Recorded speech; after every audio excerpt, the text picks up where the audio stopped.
Arijit Paul. He is also from Ramakrishna Mission Vivekananda Centenary College. He has attended MTTS 2021 program, and his topic for today is geometric approach to mean value theorem and its generalization to Taylor's theorem.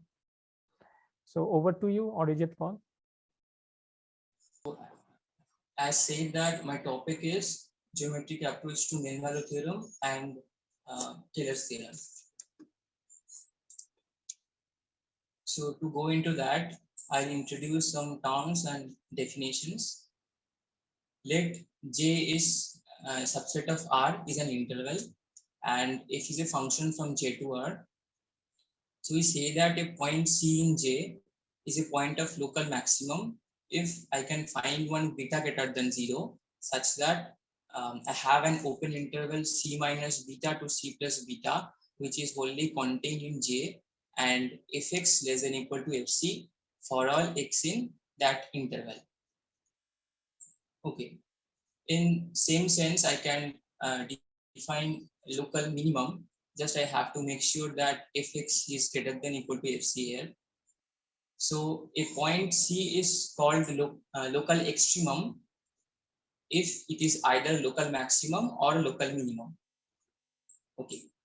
So a point P in J is said to be a point of global maximum on J if fx less than equal to fp for all x in J. Now I can similarly define global minimum as well. Now one observation is that a point inside J is local extremum if the point is interior point of that interval.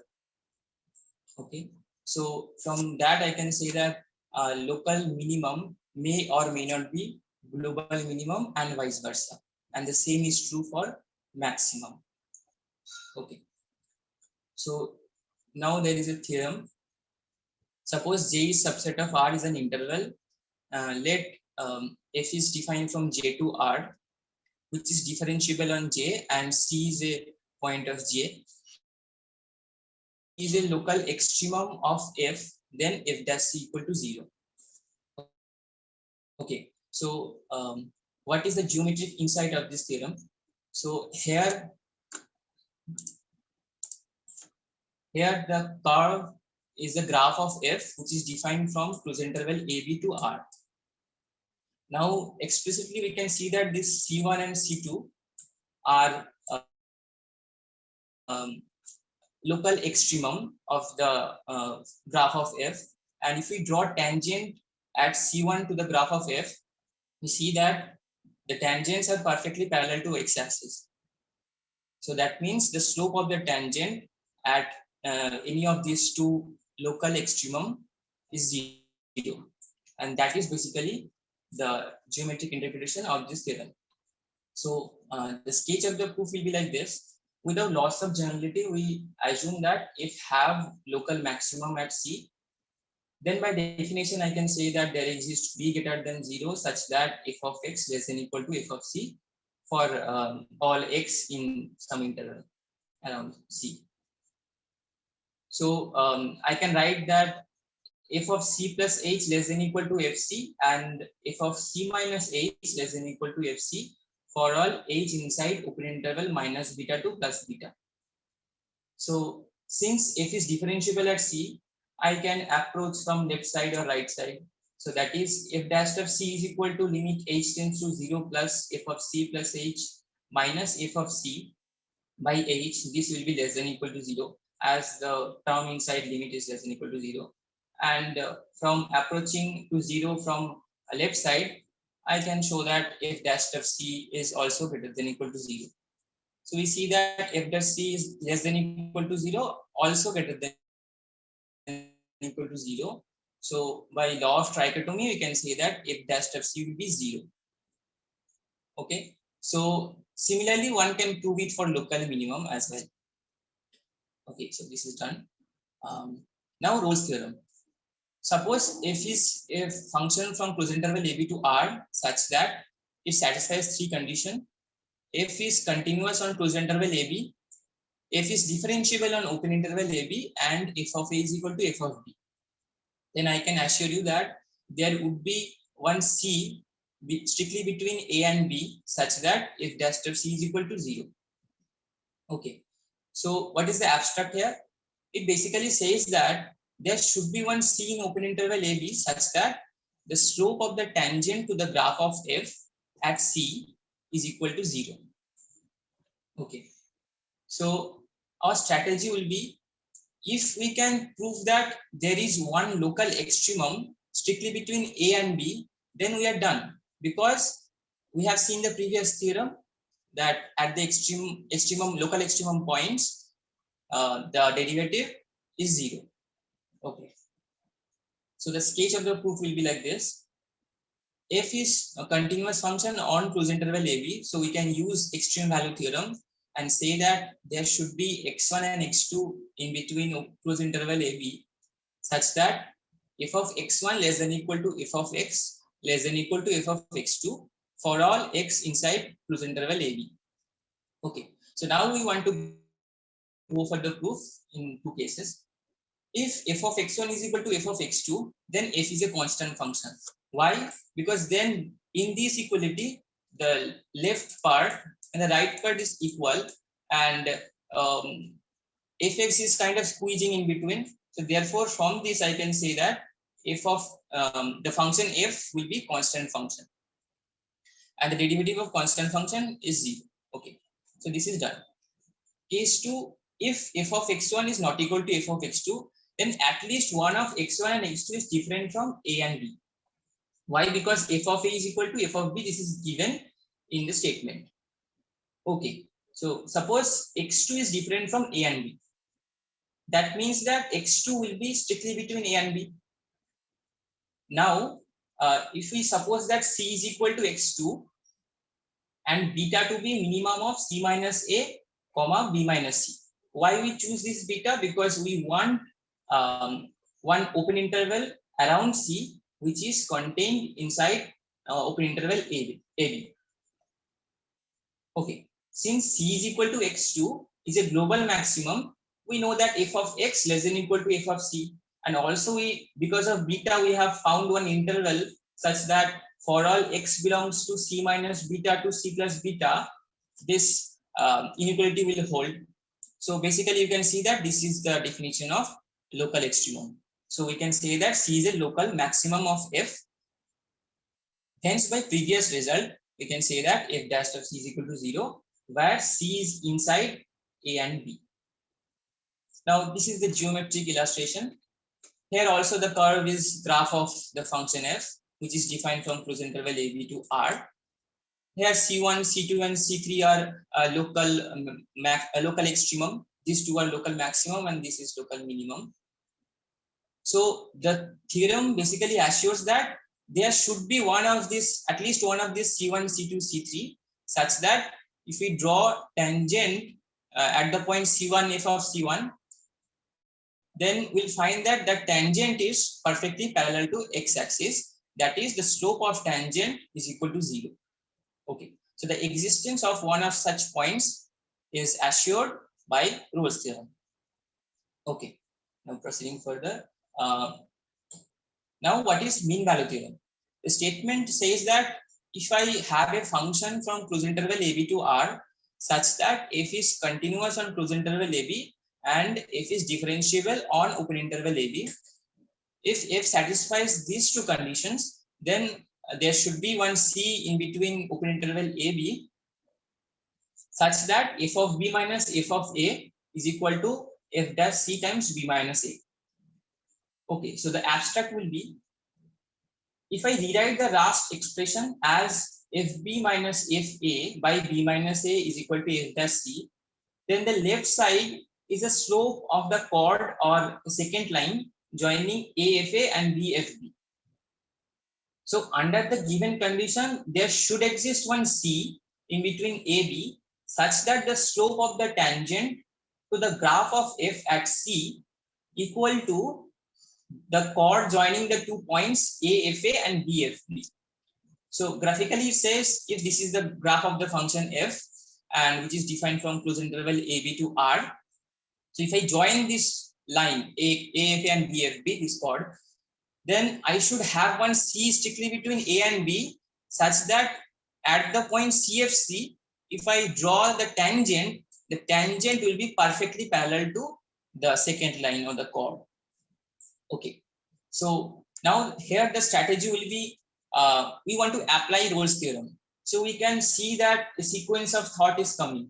Firstly, we introduce the theorem, then we use the theorem to prove Rolle's theorem, and now we are trying to use Rolle's theorem to prove the mean value theorem.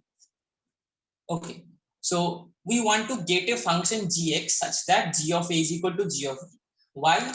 Because if we choose the function g smartly enough, that is, if g satisfies the 1 and 2 condition of mean value theorem, then this condition is left out, which is there in Rolle's theorem. So if I somehow construct one function g which satisfies this, then I can easily use the Rolle's theorem.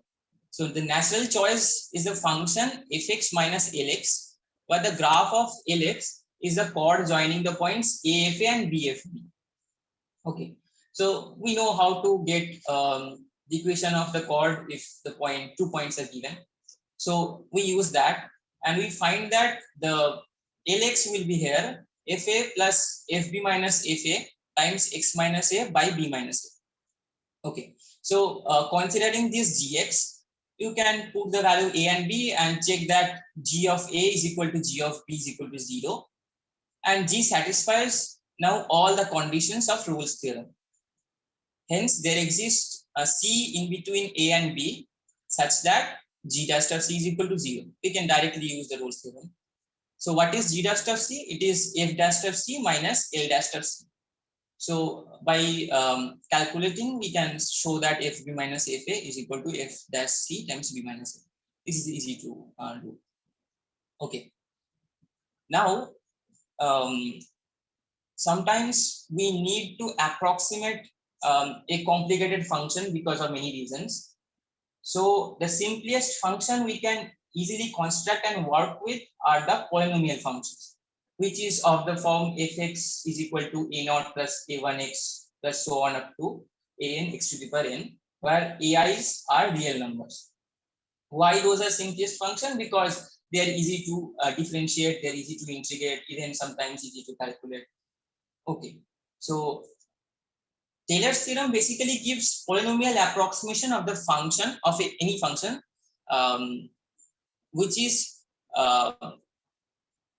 which have certain error, and Taylor's theorem rigorously find the proper error term as well.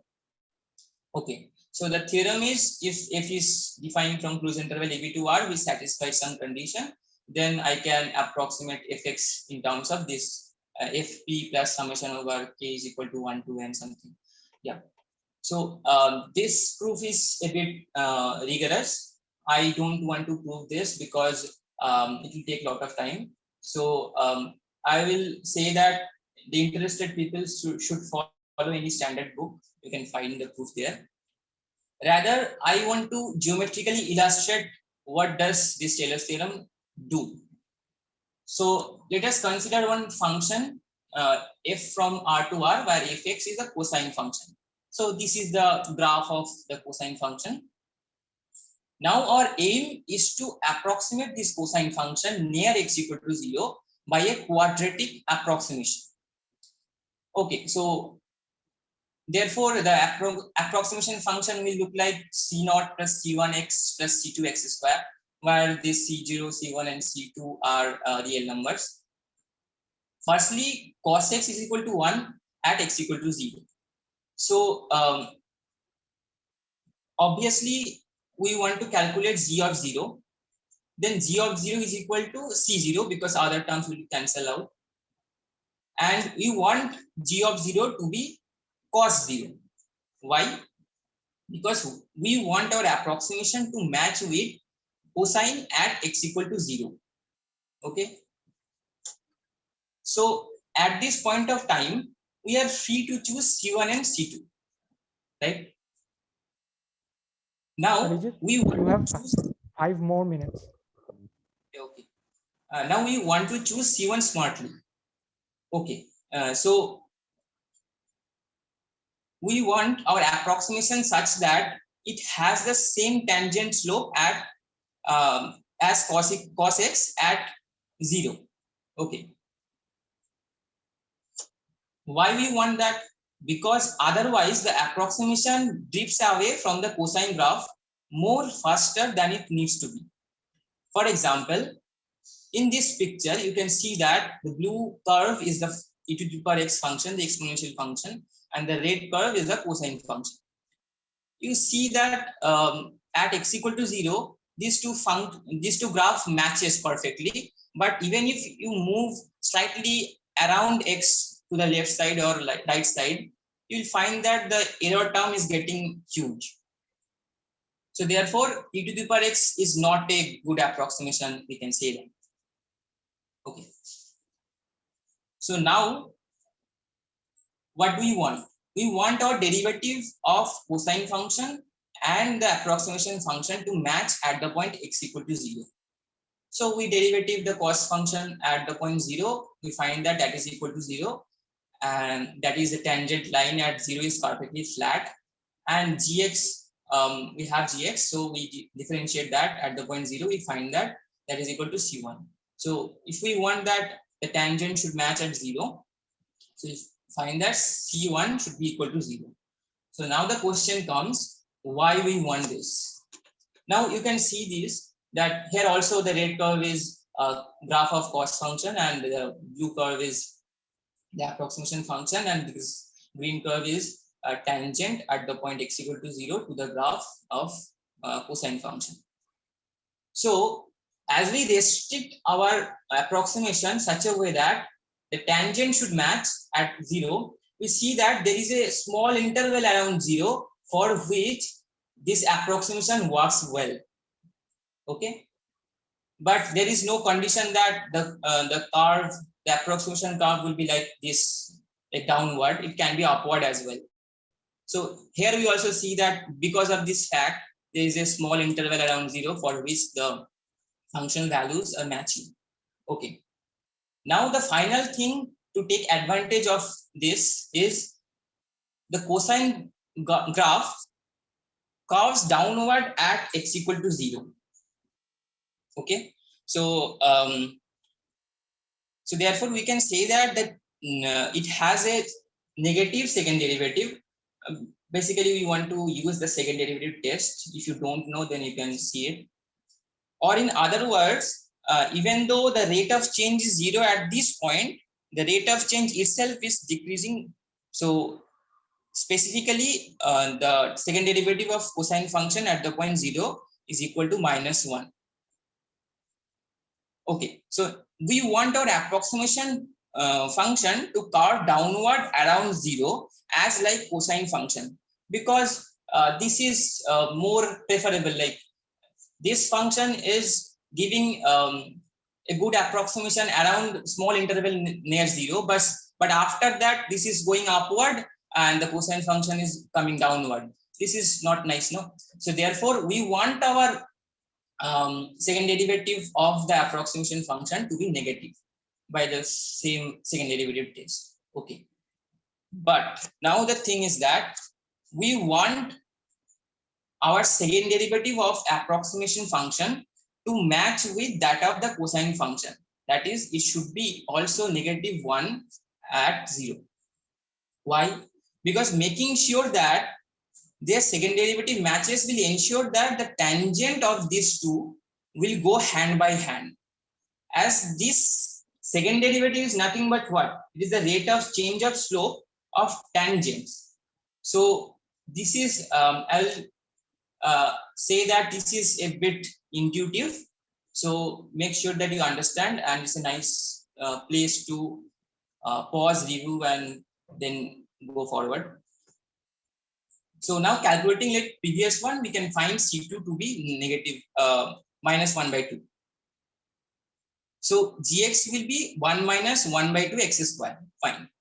But you are not satisfied till now. You can see that if we plot this curve 1 minus 1/2 x square, it will be this blue curve. And you can see that we have a considerably big interval around 0 for which the approximation works well. But you are not satisfied with this. You want this interval to be big enough. Then what should you do? You should introduce more terms in GX to have more control. Okay. So some observations. So you can calculate that introducing more terms to GX does not affect the old terms. Like if you consider quartic approximation, then you can find cos x is 1 minus 1 by 2 factorial x square plus 1 by 4 factorial x to the power 4. So if you derivative this, you can see that the things are matching with the previous things. So as we did at x equal to 0, we may approximate the function at any point.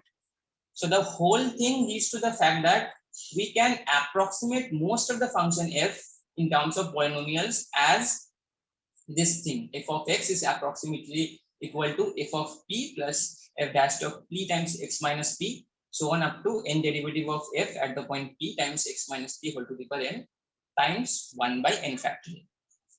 Okay, so here the first term, this ensures that the approximation matches with fx. If you put fp, all the terms will cancel out. Okay. Similarly, second component ensures that it matches with the rate of change and so on. Okay. Before ending this, I want to make one point that I have not given any formal proof in this talk, you can say. So I urge you to look into any standard book for those formal proofs. Okay, so thank you. Yeah. Okay, so is there any question for Arijit? Any comment? Okay, if not, I thank Arijit for giving this wonderful talk and presenting mean value theorem and Taylor's theorem in a geometric approach. Okay, this brings us to the end of today's session.